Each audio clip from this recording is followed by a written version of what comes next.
Aqueles terrenos vastos e escalvados que se estendiam entre o Mosteiro dos Jerónimos e a Torre de Belém, junto daquela praia do Restelo, de onde largaram no século XV de Vasco da Gama, durante mais de um ano, milhares de operários, de técnicos e artistas portugueses, demolindo o feio para construir o belo, arrasando o inútil para pôr em seu lugar uma verdadeira síntese de Portugal no passado e no presente, ergueram tenazmente, amorosamente, esse prodigioso monumento das nossas virtudes e do nosso préstimo, que foi a exposição do mundo português.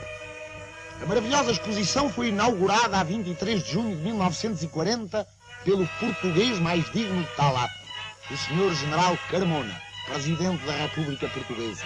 E a seu lado estava o homem que a tornou possível, verdadeiro arquiteto do Portugal de hoje, novo e eterno, Salazar, e o Ministro das Obras Públicas, Engenheiro Duarte Pacheco, a quem coube a honra de a edificar, assistido pelo Comissário-Geral Dr. Augusto de Castro, pelo Engenheiro Saio Melo e pelo Arquiteto Cotinelli Telmo. Os antigos terrenos transformaram-se na soberba Praça do Império, com a sua fonte luminosa e os seus jardins. De todos os lados se erguiam pavilhões de risco sóbrio e digno, de uma originalidade e de um gosto incontestável. Os olhos deslumbravam-se com as perspectivas imprevistas, com a pureza das linhas, com o equilíbrio dos volumes. Ao cinema português, cumpria prolongar no tempo e no espaço essa magnífica, fixando-a num filme que servisse para matar as saudades dos que a viram e para a mostrar aos que não puderam vê-la. Foi o que o cinema procurou fazer, lamentando não dispor de mais amplos recursos que lhe permitissem traduzir fielmente a par das formas, a cor, a alegria e a imponência da exposição de Belém. Todas as inúmeras obras de arte que a compunham não eram unicamente feitas de matéria, também eram feitas de espírito e tinham uma alma, a própria história de Portugal. E essa história, a mais bela de todas, foi novamente contada ao povo por meio de alegorias e de símbolos. Um dos mais grandiosos era sem dúvida o monumento ao infante Dom Henrique, autêntico padrão erguido ao gênio da raça. Nós demos ao mundo novos mundos, lembrava aos visitantes uma das legendas do pavilhão de honra.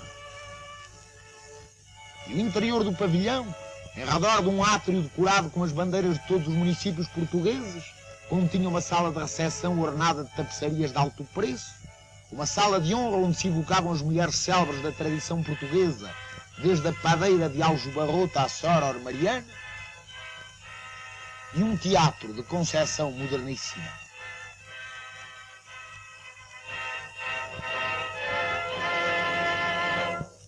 Ao lado do pavilhão de honra e fazendo corpo com ele, para melhor honrar e destacar a capital do Império, erguia à sua alta torre o pavilhão de Lisboa.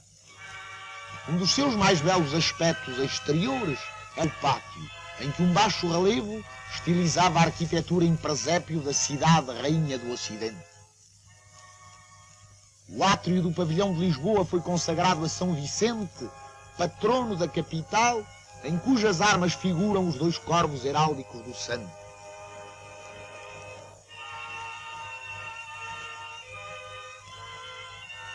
Ali estava a grade que durante 4 séculos serviu de porta a uma das capelas da Sé. Um cofre guardava o foral de Lisboa, outorgado em 1179 por Dom Afonso Henriques.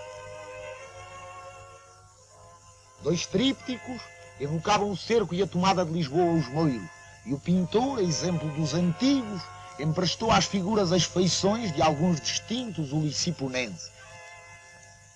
A evolução do aspecto da cidade podia seguir-se através de gravuras, painéis de azulejo e de modelos reduzidos cheios de verdade.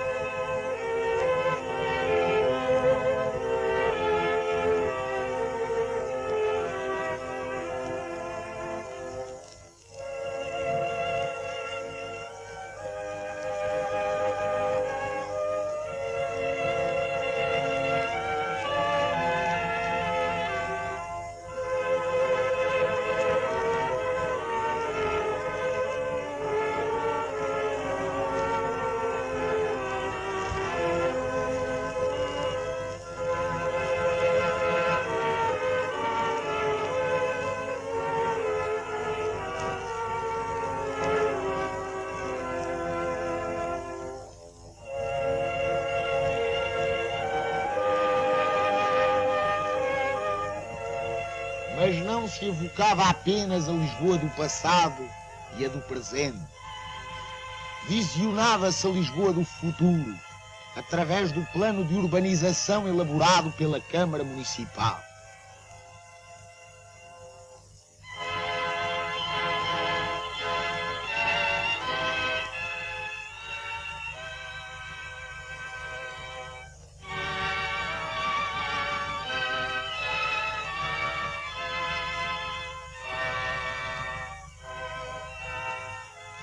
E as obras já feitas, que ali se documentavam, garantiam que tal plano não ficará apenas em projetos vagos.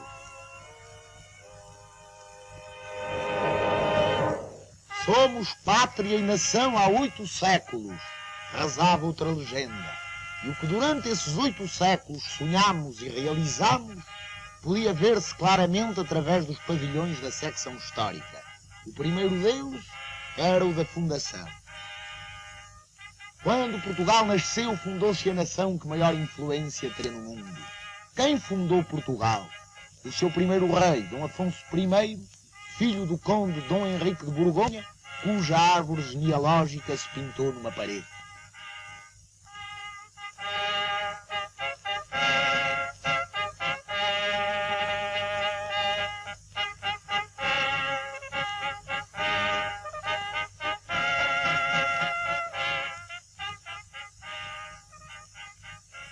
Um busto que se supõe do século XII. A lâmina da espada que se encontrou no túmulo de Coimbra e uma estátua de enormes proporções, a cujos pés ardia a chama da memória, homenageavam o fundador.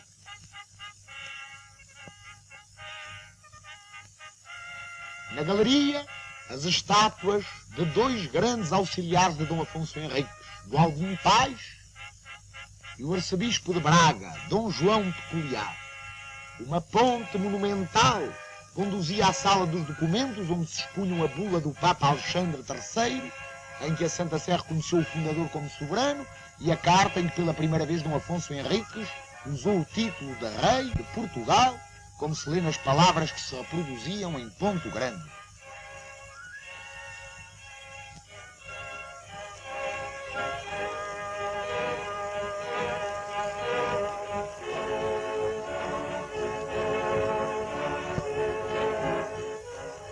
Ao centro da sala dos castelos estava o modelo do Castelo de Guimarães. Na sala das batalhas oferecia-se a visão de Lisboa Moira, com os seus minaretes e azoteias.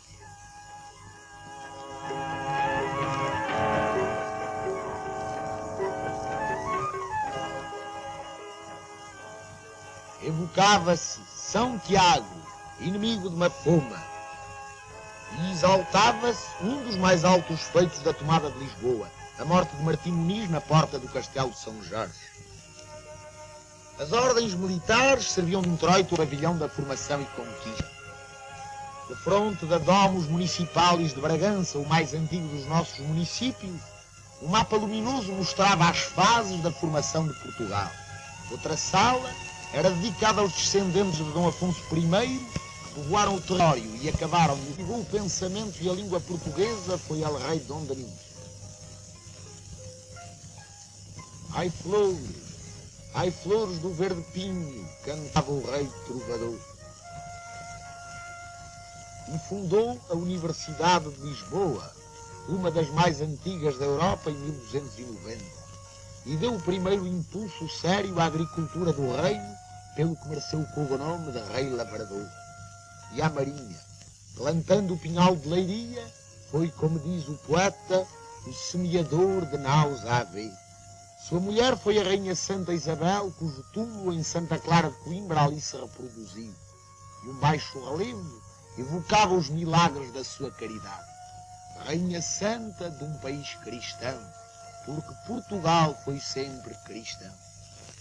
A Batalha de Alado lembrava-se na sala dos últimos reis da dinastia de Borgonha, Dom Afonso IV, Dom Pedro e Dom Fernando, bem como a aliança luso-britânica de 1353.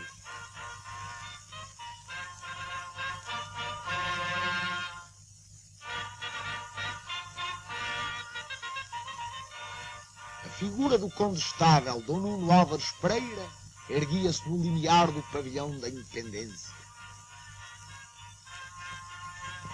As pinturas murais da sala de Dom João I reproduziam o seu casamento com Dona Filipa de Lencastre. O grande legislador João das Regras e São Jorge, patrono do reino. Uma estátua do rei de boa memória tinha aos pés o seu elmo de combate.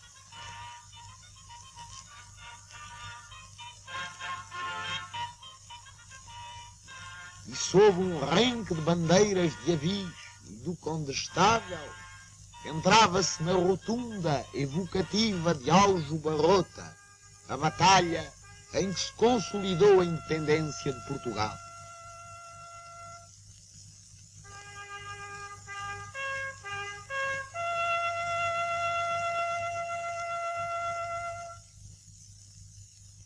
Uma cripta imponente abrigava as cópias dos túmulos do mestre de Davis e de Dona Filipa de Lencastre, cujas estátuas jacentes mantêm através dos séculos a mesma atitude que tiveram na vida, de mãos dadas.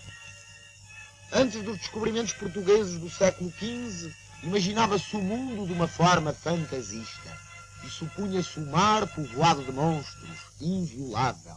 Quem passar o cabo não, ou voltará ou não, dizia o povo.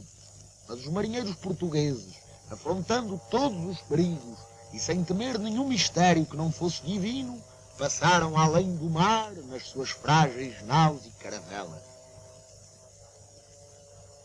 À ínclita geração de altos infantes, filhos de Dom João I, coube o descobrimento das terras ignoradas. E foram desvendando novas ilhas e novos continentes, guiados pelos astros e com o favor dos astros. Evocava-se no pavilhão dos descobrimentos a escola de Sagres, os diversos tipos de navios usados naquelas antigas e aventurosas viagens, os nomes e os retratos dos descobridores.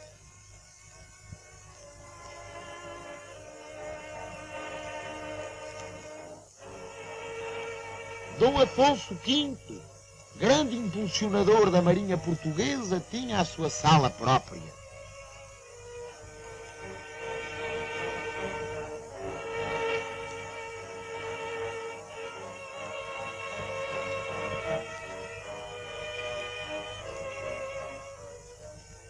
E havia a sala de Dom João II, o príncipe prefeito, em cujo reinado se celebrou o Tratado de Tordesilhas.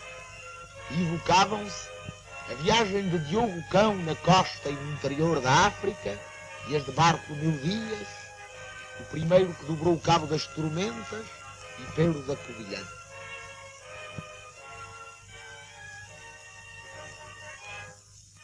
A sala de Dom Manuel, além de um grupo alegórico tendo por figura central o rei venturoso, continha dois painéis. Lisboa, o grande entreposto do comércio mundial no século XVI,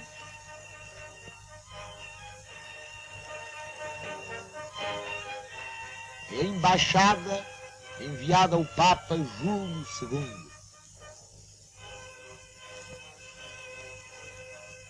Homenageavam-se também os cartógrafos, cronistas e cientistas do tempo, reproduzindo as suas mais belas rosas dos ventos e os frontispícios das suas crónicas e livros de marinharia.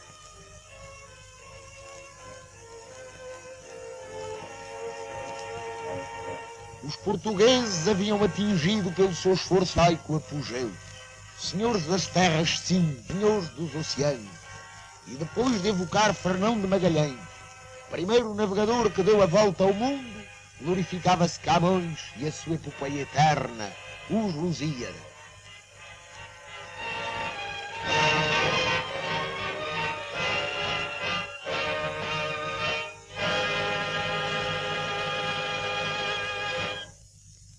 À morte de Camões sucederam 60 anos de luto e cativeiro.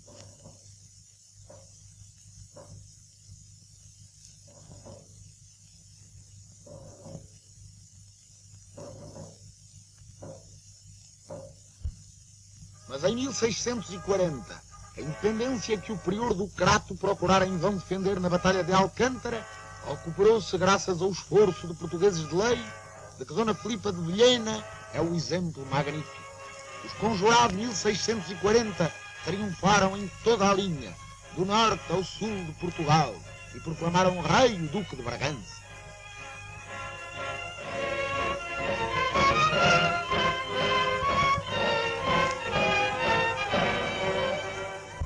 Dom João IV e os seus descendentes, em 28 anos de lutas porfiadas, vencendo em Vila Viçosa, em Elvas, no Lamachial, em Montes Claros, com a ajuda de Deus e de Nossa Senhora, consolidaram definitivamente a independência de Portugal.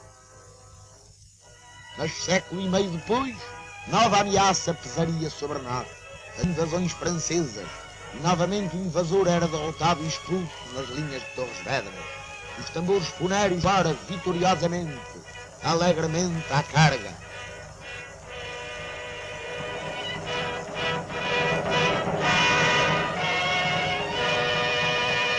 Mais uma vez, os portugueses sabiam salvar a sua pátria, essa ditosa pátria, nossa amada, que esta magnífica estátua simbolizava na Praça do Império. Erguia-se ela diante do pavilhão dos portugueses no mundo, onde se condensou numa síntese perfeita toda a nossa ação exterior no tempo e no espaço. Na sala da Europa política mostrava-se a árvore genealógica dos chefes das nações católicas europeias descendentes de Dom Afonso Henrique.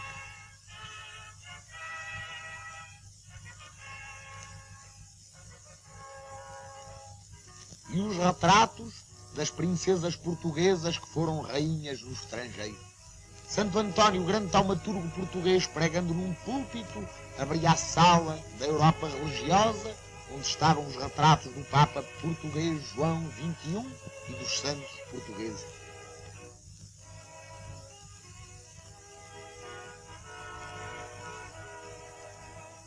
Na sala da Europa militar, recordavam-se as intervenções dos soldados portugueses nas guerras e pelejas estrangeiras, desde o século XII ao século XX, sem esquecer o famoso torneio dos 12 de Inglaterra.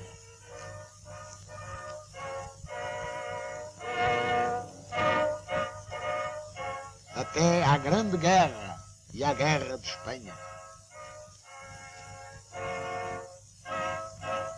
A cultura portuguesa, que teve repercussão tal, os domínios da anatomia, do ensino, da poesia, da música, da pintura, etc., era evocada noutra sala. A sala de Marrocos continha grandes ampliações do ceitil, primeira moeda europeia usada no tráfico com os naturais, uma estátua de Dom Pedro de Menezes, primeiro governador de Ceuta, a tomada de Arzila segundo as tapeçarias de Pastrana e uma visão panorâmica das fortalezas que os portugueses estabeleceram no norte de África.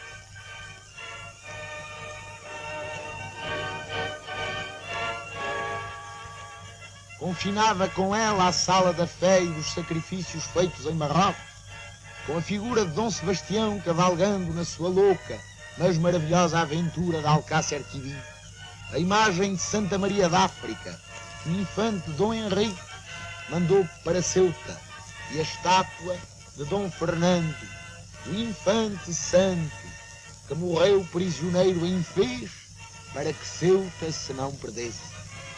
A sala da costa mediterrânica lembrava o auxílio dos portugueses em Urã, os grãos-mestres da Ordem de Malta. Vinha andar em busca do reino do Preste, dedicou-se uma sala. À Índia houve uma das mais imponentes. Uma cruz cristã sobrepunha-se a um enorme baixo relevo doido da Trimurti do Templo do Elefante. E nas paredes alinhavam-se as figuras de todos os grandes da Índia. Os Cotinhos, os Ataídes, os Noronhas, os Mascarenhas, os Menezes. Ao centro, os vice-reis encimados pelos quatro maiores: Dom Francisco de Almeida, Dom Vasco da Gama, Dom Afonso de Albuquerque e Dom João de Castro.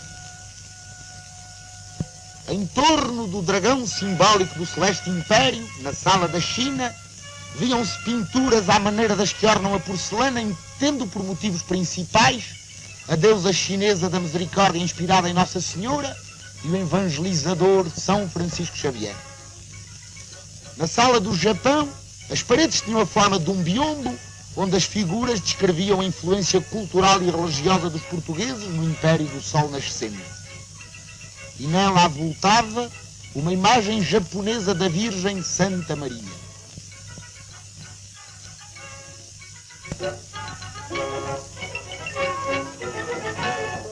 Também destacou a interpretação da atividade portuguesa nas ilhas da Oceania.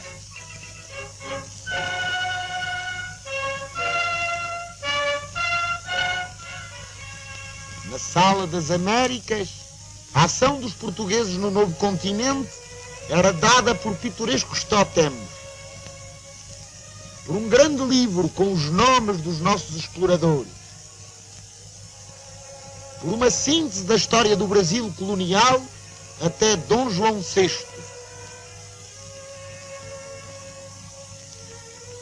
E por 2 painéis, representando um as expedições, outro a aventura de Aleixo Garcia no Peru em busca do Eldorado.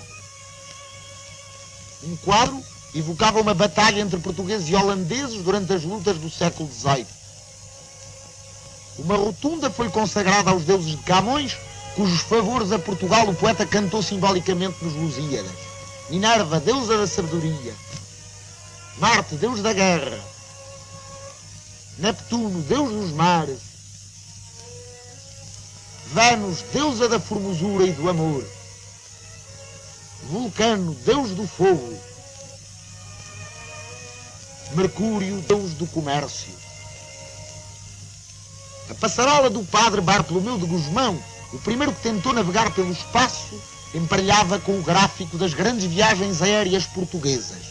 A mais célebre de todas, a de Gago Coutinho e Sacadura Cabral, que em 1922 atravessaram pela primeira vez o Atlântico Sul, rememorava-se com a presença do avião Santa Cruz em que voaram. Nas salas do Brasil colonial, resumia-se graficamente a origem e formação portuguesa dos Estados Unidos do Brasil, o único Estado estrangeiro convidado a participar na exposição do mundo português.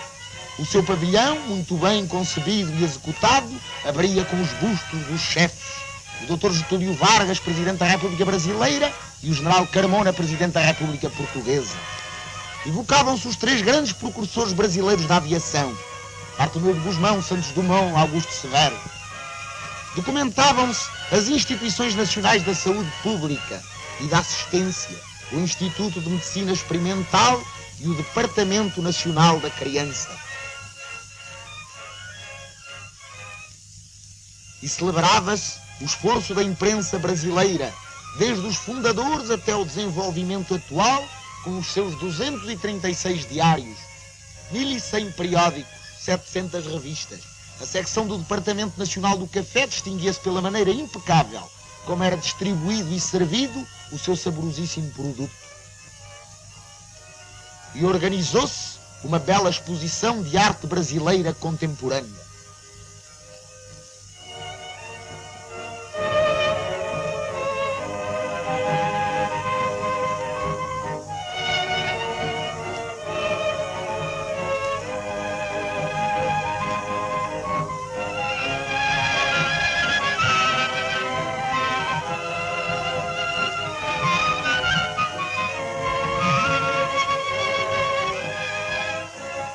Também se expunham alguns soberbos exemplares de pedras preciosas oriundas do subsolo riquíssimo do Brasil.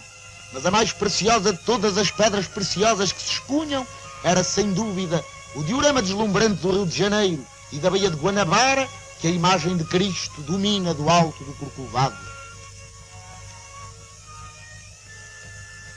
No pavilhão da colonização, apresentava-se e exaltava-se o esforço português de dilatação do Império e da fé durante 5 séculos. Baixos relevos e medalhões inspiravam-se em diversos motivos. A instituição das capitanias, a fundação da Fortaleza da Mina, a criação do sistema de feitorias, Lisboa, metrópole do novo Estado marítimo e colonizador. Uma série de salas era dedicada às riquezas da África e da Ásia. Um biombo lindíssimo, inspirado na expansão portuguesa no Oriente e no Extremo Oriente, era a peça central de uma das salas.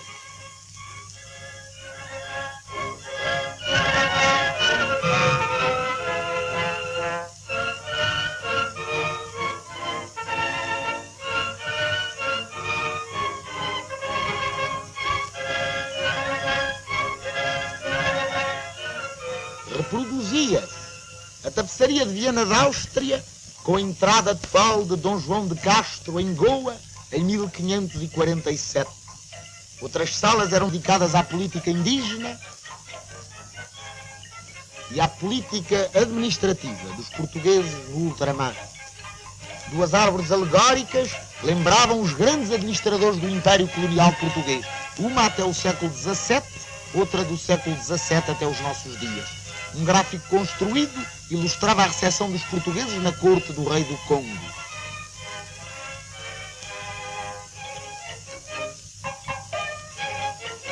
Outro, o famoso episódio do Moata Kazembo.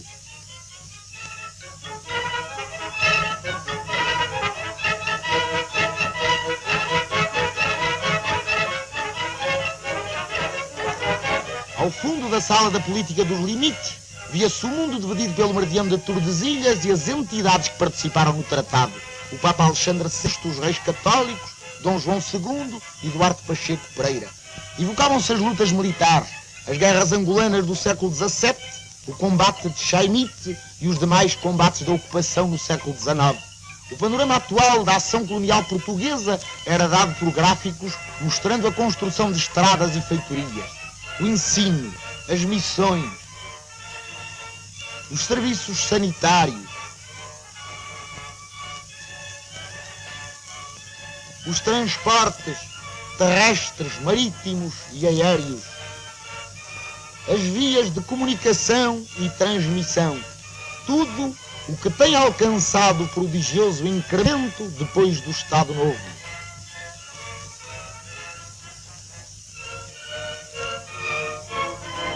E recordavam-se alguns dos mais significativos momentos da história colonial portuguesa, desde a fundação da cidade de Luanda por Paulo Dias de Novaes, até às viagens presidenciais do chefe do Estado e do Ministro das Colónias em 1938 e 39.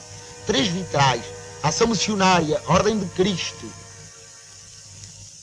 Ao serviço de Deus, figuravam no transepto da Capela da Fé.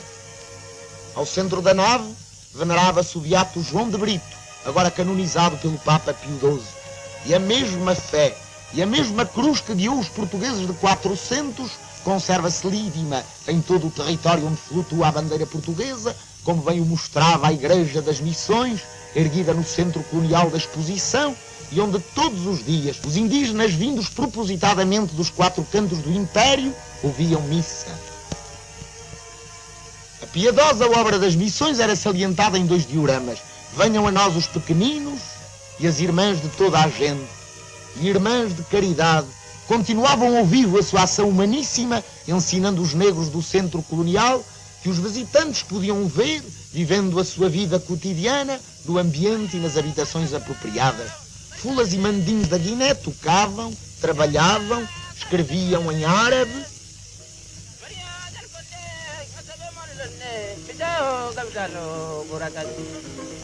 e dançavam os seus animados batuques.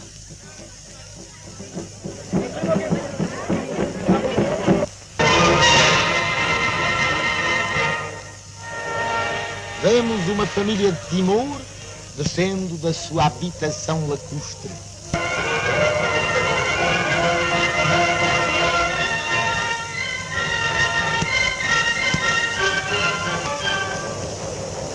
Uma rua típica de Macau, com as suas lojas e o seu pitoresco.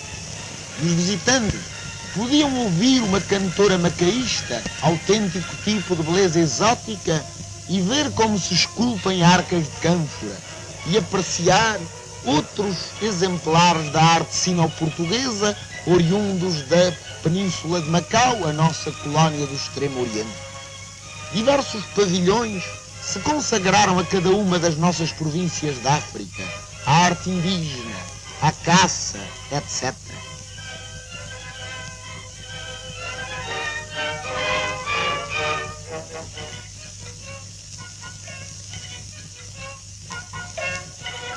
Podiam desfrutar-se aspectos da Índia, e todo um palácio se transformou em museu das matérias-primas produzidas pelas nossas vastas colónias ultramarinas. Uma esfera armilar, envolta pelo zodíaco, mostrava pela diferença das horas nos diversos lugares que o sol está sempre a iluminar um cantinho português. E o monumento celebrava os 5 séculos de colonização portuguesa em 8 séculos de história.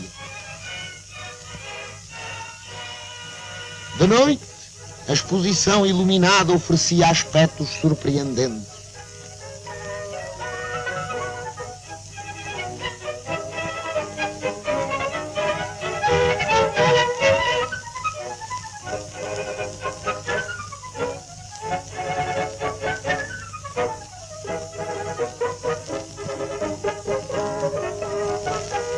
E o comissariado da exposição organizou uma série de serviços ativos, impecáveis e de distrações que atraíram o público de Lisboa, de todo o país e mesmo do estrangeiro. Enquanto o resto da Europa se debatia numa guerra incruenta, a festa jubilar de Portugal oferecia a todo o mundo o exemplo da nossa disciplina e da paz que soubemos merecer.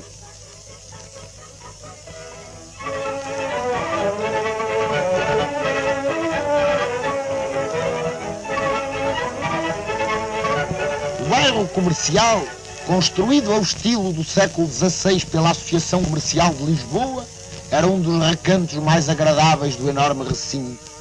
O ambiente quinhentista parecia evocar as melodias de Damião de Góis. E os arruamentos tinham nomes saborosos: o Beco das Três Pernas e o Largo de Ver e Crer, como São Tomé.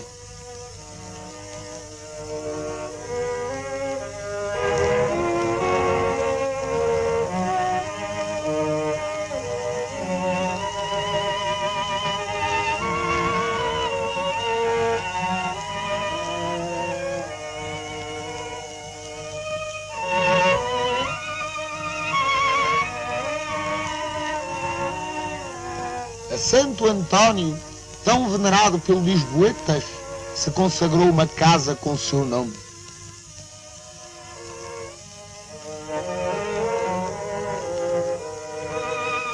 Aquele português que usou no século o nome de Fernando Muniz de Bulhões, que foi doutor de Coimbra e marinheiro, era evocado ali através dos seus milagres, da sua iconografia e das suas relíquias.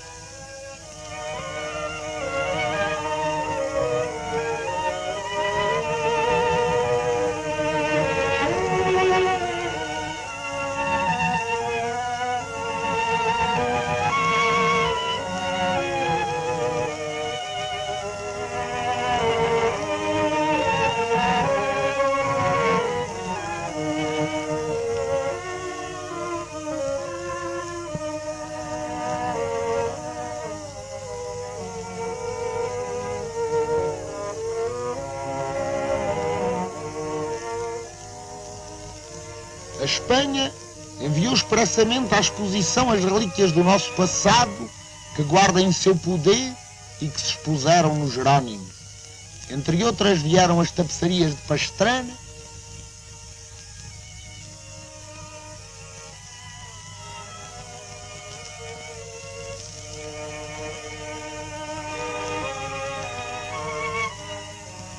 a estátua de bronze da Imperatriz Isabel de Portugal, mulher de Carlos V,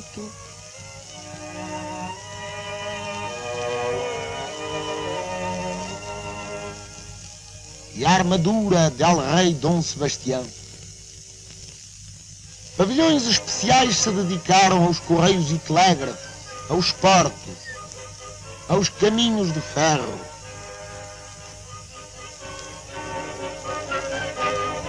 E chegamos ao centro regional, a grande revelação de Belém, pois veio demonstrar que o povo português, a gente humilde das aldeias, conserva um potencial artístico notável, inspirado nas mais puras fontes da tradição. A arquitetura exterior, mantendo as linhas tradicionais, apresentava soluções renovadoras.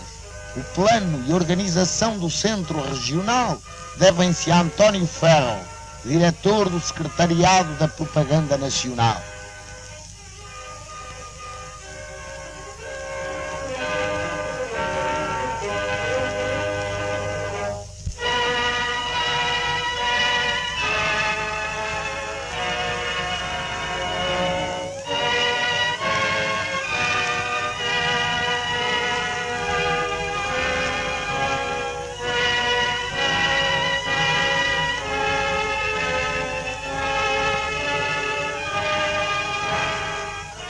pavilhão da vida popular abria sob a égide dos três santinhos do povo: Santo António, São João, São Pedro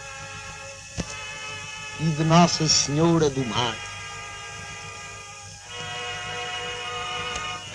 Um carrossel das artes e ofícios, verdadeiro índice do centro regional, era o enlevo dos visitantes.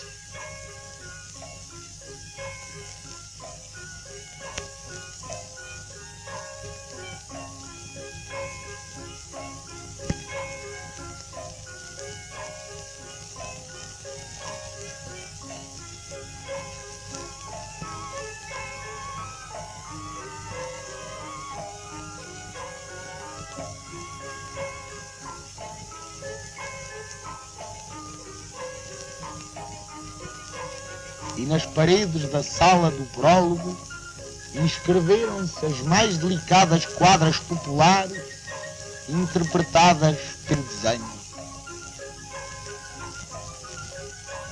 Alentejo não tem sombra senão a que vem do céu. Abrigue-se aqui, menina, debaixo do meu chapéu. Se aonde se mata um homem por uma cruz é preceito, tu deves trazer Maria um cemitério no peito.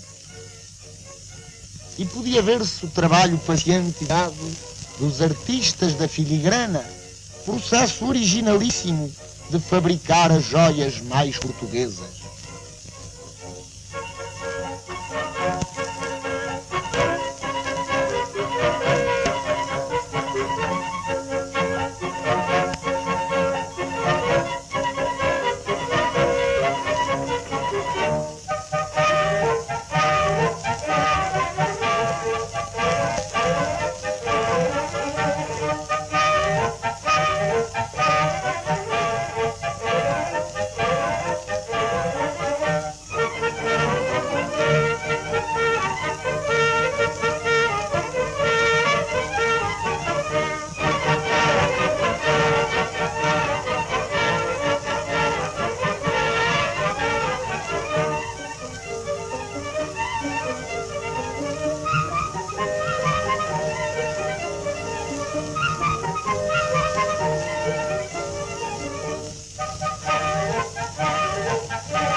Redes de pesca, de que têm a leveza e a transparência.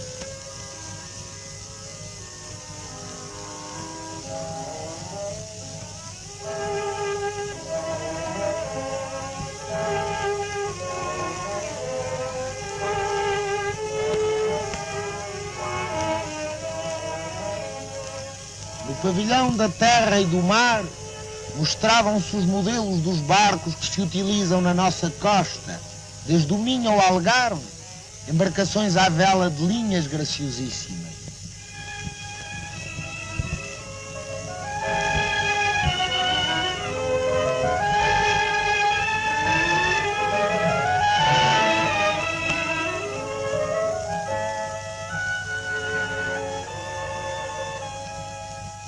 Um gráfico indicava as zonas de pesca do país e a importância de cada uma. As redes lembram as rendas que rendilheiras de Vila do Conde, da Madeira e de Peniche faziam à nossa vista, movendo os bílaros com inexcedível perícia.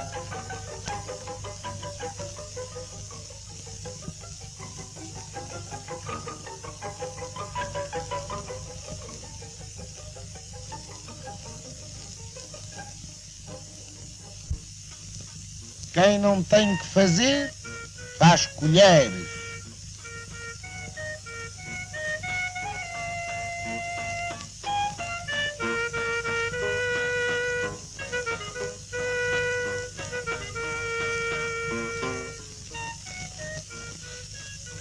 No mostruário viam-se artísticos trabalhos em chifre.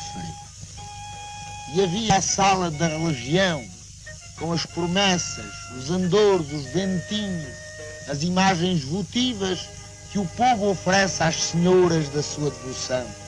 Todas elas se mostravam dentro de conchas marinhas, como em nichos, desde Nossa Senhora do Cabo até Nossa Senhora da Atalaia.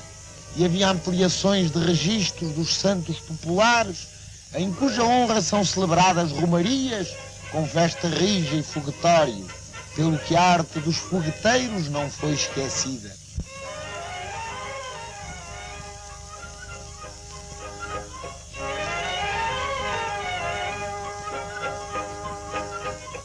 O pavilhão das artes e indústrias abria com um friso de candeias, lanternas, círios e outros objetos de iluminar para uso profano e religioso.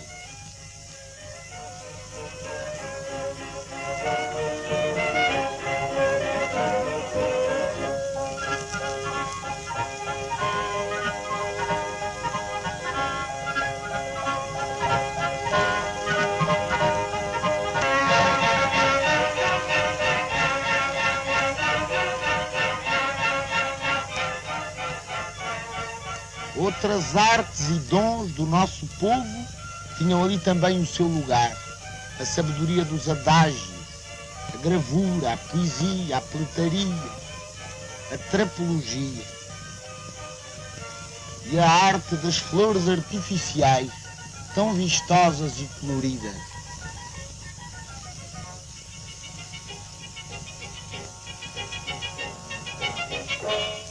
E a arte das cereeiras, que fazem velas com ornatos em relevo e as pintam por suas mãos.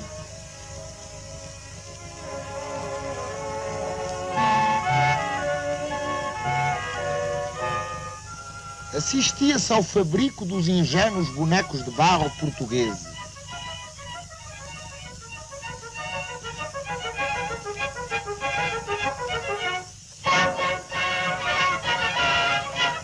Deles se expunha uma coleção muito completa, em que figuravam espécimes de Mafra, de Vila Viçosa, de Palma, dos Açores,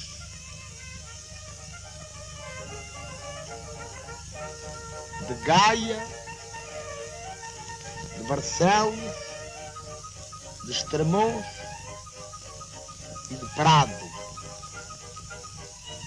Chapéus há muito, mas poucos são tão garridos como estes que se usam em festas e danças. As máscaras dos chocalheiros do Mogadouro punham ali uma estranha nota pagã. Víamos fabricar palitos ornamentados.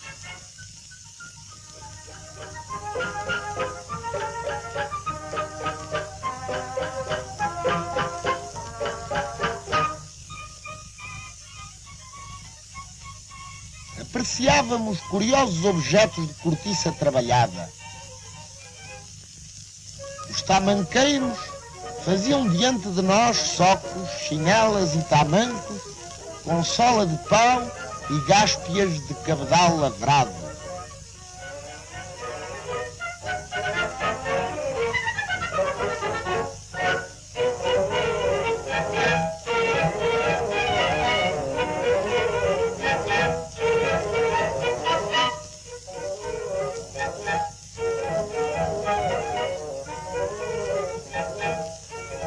Cesteiro que faz um cesto, faz um cento. Este fez centos e centos de cestos durante a exposição.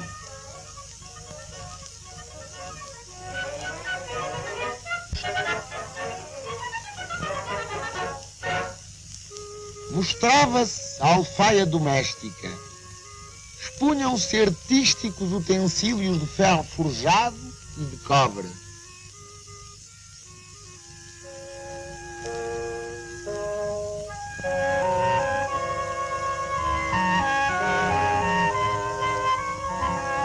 A secção dos trabalhos em madeira abrangia o mobiliário rústico. Viam-se carpinteirar, empalhar e pintar cadeiras alentejanas. Entalhavam-se e coloriam-se cangas como as usadas no Minho.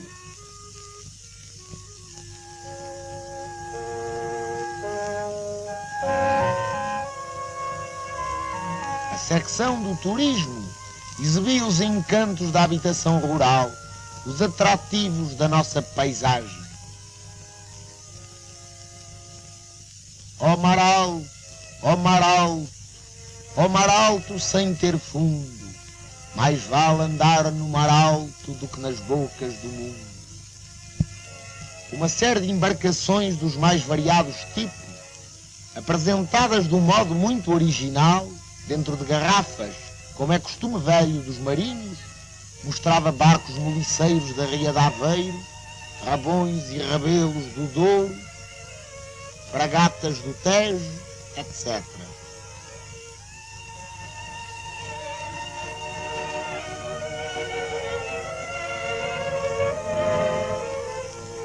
As camisolas dos pescadores vestiam-se em âncoras que sugerem a silhueta humana.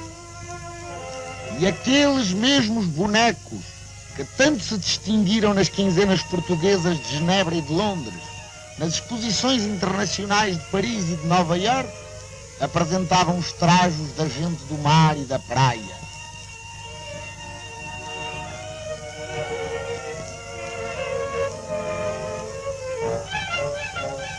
Na sala dos transportes terrestres havia uma coleção de arreios polícromos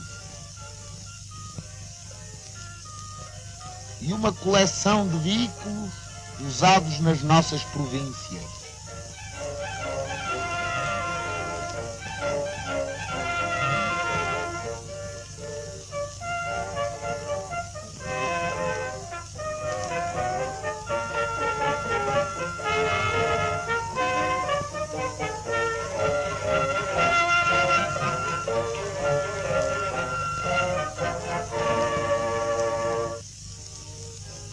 Também se mostravam os lindos trajos regionais da serra e da planície.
Houve a ideia felicíssima de vestir manequins modernos com trajos regionais portugueses, demonstrando assim claramente a sua extrema elegância.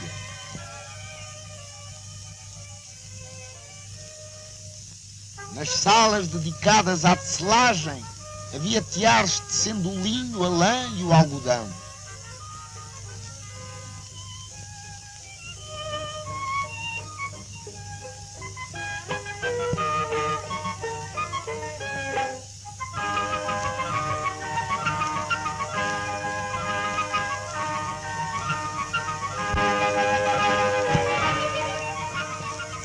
Fabricavam-se panos, colchas e tapetes, e uma bordadora fazia uma demonstração dos bordados típicos de Castelo Branco.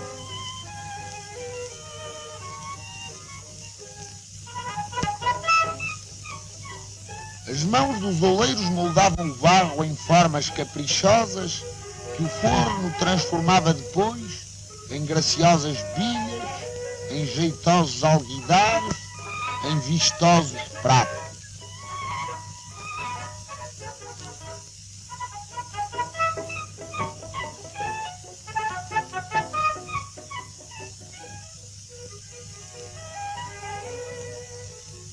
O pavilhão da doçaria apresentava uma apetitosa parada das guloseimas portuguesas a que serviam de fundo os artísticos tabuleiros de tomar.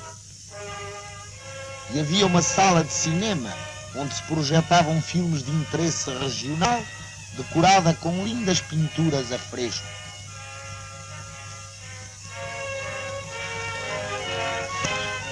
Num corredor, alinhava-se uma teoria de instrumentos usados pelo povo para acompanhamento dos seus bailaricos e cantares. Canta, meu amor, que eu danço, são as nossas alegrias. Vamos cantando e dançando que esta vida são 2 dias. Eram adultos, gaitas de foles, harmónios, recos, cavaquinhos e violas, flautas e pífaros, ferrinhos, pandeiros, rabecas e cega-regas.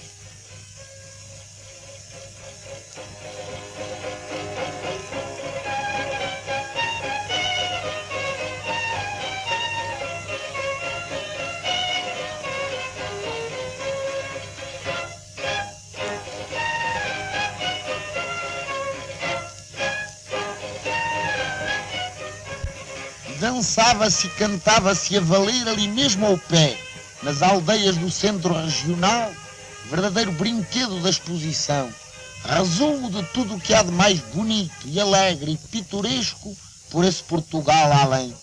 Gentes vindas do Minho, do Algarve, do Alentejo, de Trás-os-Montes e das Beiras, enchiam de vida aquelas graciosas ruas e casas tiradas pelo natural, réplica fiel das autênticas ruas e casas portuguesas.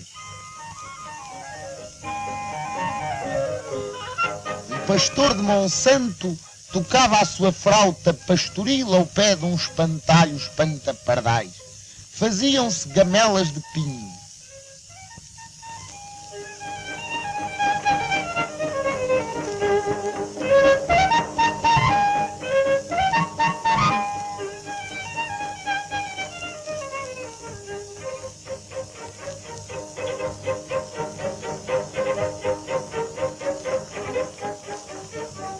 Verdadeiras minhotas fiavam, dobavam e faziam meia.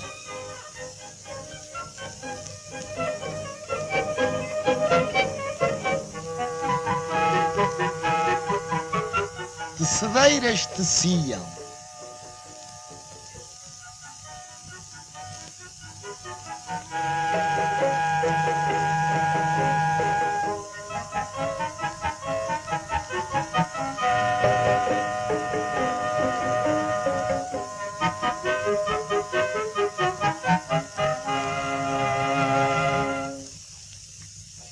Alentejanas entrançavam cordas de esparto. Na rua do Algarve transformava-se a agressiva piteira na macia pita.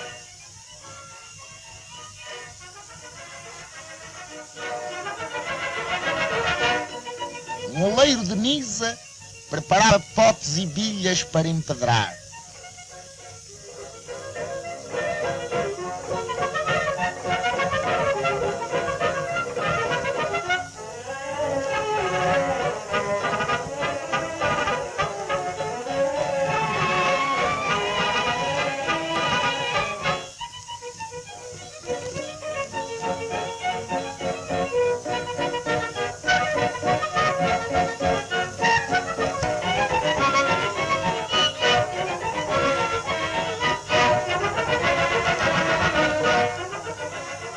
Depois de riscados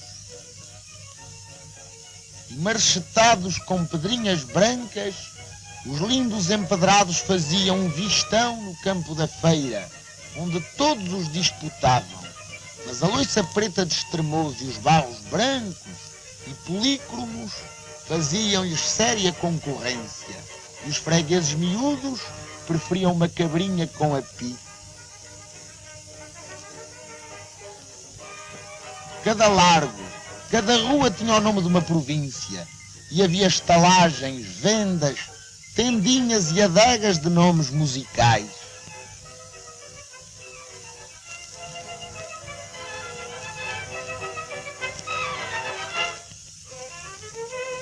raparigas da Madeira bordavam a branco e a cores. Toda a gente das aldeias vivia na exposição de Belém a sua vida habitual, e à igreja rezar ave-marias e à fonte encher a cantarinha.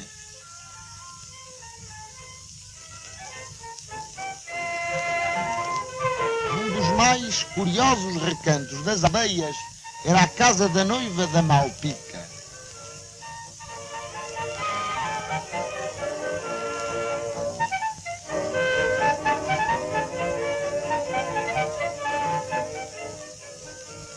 Com noivos e tudo.